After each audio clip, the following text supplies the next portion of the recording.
Hello বন্ধুরা, আমার নতুন ভিডিও আমার প্রত্যেককে স্বাগত।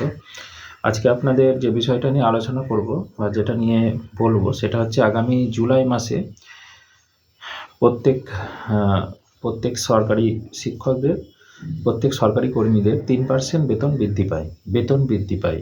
এর আগে যেটা আমি আপনাদের বলেছিলাম সেটা ডিএ বৃদ্ধি পেয়েছিল 4%, যেটা এপ্রিল মাস থেকে এফেক্ট হবে। আর জুলাই মাসের যেটা 3% স্যালারি বৃদ্ধি, সেটা প্রতি বছরই হয়ে থাকে, এবছরেও হবে।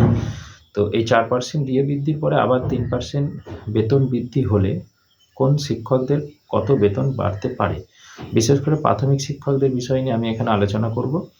বাকি শিক্ষকরা, যদি আপার প্রাইমারি বা হাই স্কুল বা অন্য কিছু শিক্ষকরা বা অন্য কর্মীরা থাকেন, যদি আপনাদের আগ্রহ থাকে আমাকে কমেন্ট বক্সে কমেন্ট করবেন, তাহলে আমি আপনাদের বেসিক বা ডিএ বা এরকম স্যালারি বৃদ্ধি কত কী হতে পারে সেটা নিয়ে বিস্তারিত আলোচনা করব। কারণ আমার এখানে সাবস্ক্রাইবার যে বন্ধুরা আছেন তাদের ম্যাক্সিমামই হচ্ছে প্রাথমিক শিক্ষক। আমি প্রাথমিক শিক্ষক রিলেটেডই বিভিন্ন বিশেষ করে ভিডিও বানাই, অন্যান্য ক্ষেত্রেও বানাই কিছু কিছু ক্ষেত্রে। তো ডিটেলসে প্রাথমিকে আমি বানাই। তো বাকিদের যদি আগ্রহ থাকে আপনারা কমেন্ট বক্সে আমাকে আপনাদের কমেন্ট করে বেসিকটা জানাবেন, বাকিটা কি জানতে চাইছেন সেটা বলে দেবেন, আমি ক্যালকুলেশন করে জানিয়ে দেবো। সেটা আগের ডিএর ভিডিওর ক্ষেত্রে যদি ডিএ বেড়ে কত হবে সেটাও জানতে চান বলবেন, বা 3% বেতন বৃদ্ধির পরে কত আপনার স্যালারি হতে পারে বা কত কি টোটাল পেতে পারেন, সেগুলো যদি আগ্রহ থাকে অবশ্যই কমেন্ট বক্সে কমেন্ট করবেন। যদি বেশি বেশি করে কমেন্ট হয় তখন আমি সেই বিষয়ে ভিডিও পরবর্তী পর্যায়ে দিয়ে দেবো। তো চলুন, ভিডিও শুরু করার আগে প্রত্যেকে একটা রিকোয়েস্ট, যারা নতুন আছেন অবশ্যই চ্যানেলটা সাবস্ক্রাইব করুন, বেল আইকনটা অন করে রাখবেন।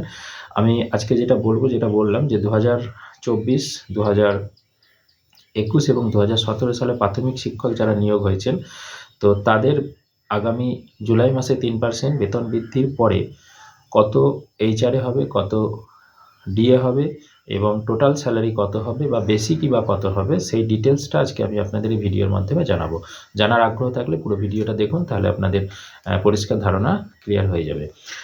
তো প্রথম বলবো 2024 সালে যারা নতুন সর্বশেষ প্রাথমিকে নিয়োগপ্রাপ্ত হয়েছে তাদের বেসিক বর্তমানে যেটা আছে জানেন 28,900, সেটার বৃদ্ধি পাবে 3%। এটা যদিও একটা মানে অ্যাপ্রক্সলি 3% হয় না, 3%-এর কিছু বেশিও হতে পারে, কিছু কমও হতে পারে। তার কারণ এটা হচ্ছে বর্তমানে একটা রোপা অনুসারে করা হয় এবং সেখানে একটা ভাগ করা আছে, স্টেপ করা আছে।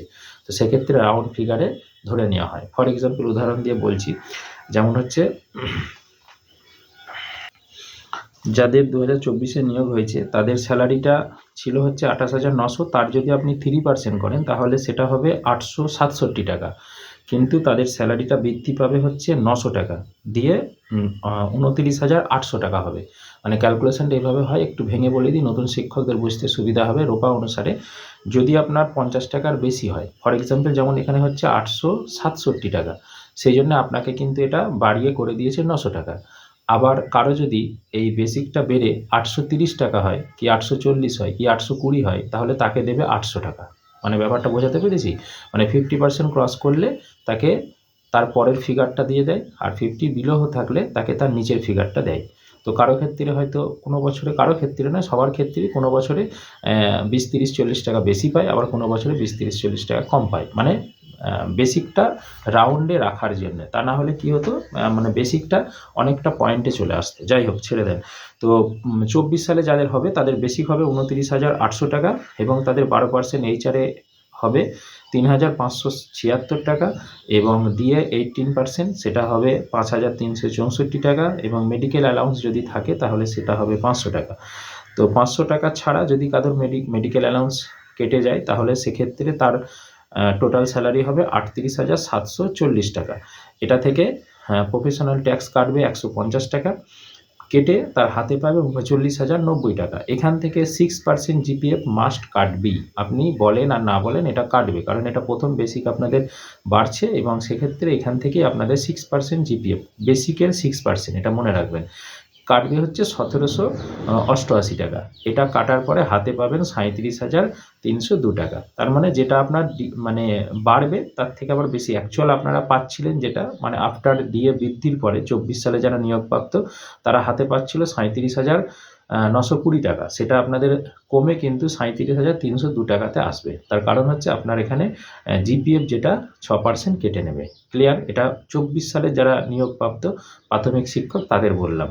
পরেরটা যেটা আলোচনা করব সেটা হচ্ছে 2021 সালে যারা নিয়োগপ্রাপ্ত হয়েছে ট্রেনিং। আচ্ছা, এখানে একটা বিষয় ভেঙে দিই, আমি ট্রেনিং প্রাপ্তদের বলছি, যারা ডিএলএড করে নিয়োগপ্রাপ্ত হয়েছে। অনেক কিছু জেলার ক্ষেত্রে যারা বিএড করে প্রাইমারিতে করছে তাদের কিন্তু এটা নয়, তাদের স্যালারিটা অন্য, তাদেরটা আমি এখানে আলোচনা করছি না। যদি সেরকম কেউ থাকেন জানার আগ্রহতে কমেন্ট বক্সে করবেন, পরবর্তী সময়ে তাদেরটা আমি আনট্রেনদের কেমন কি হচ্ছে সেটা বলে দেবো।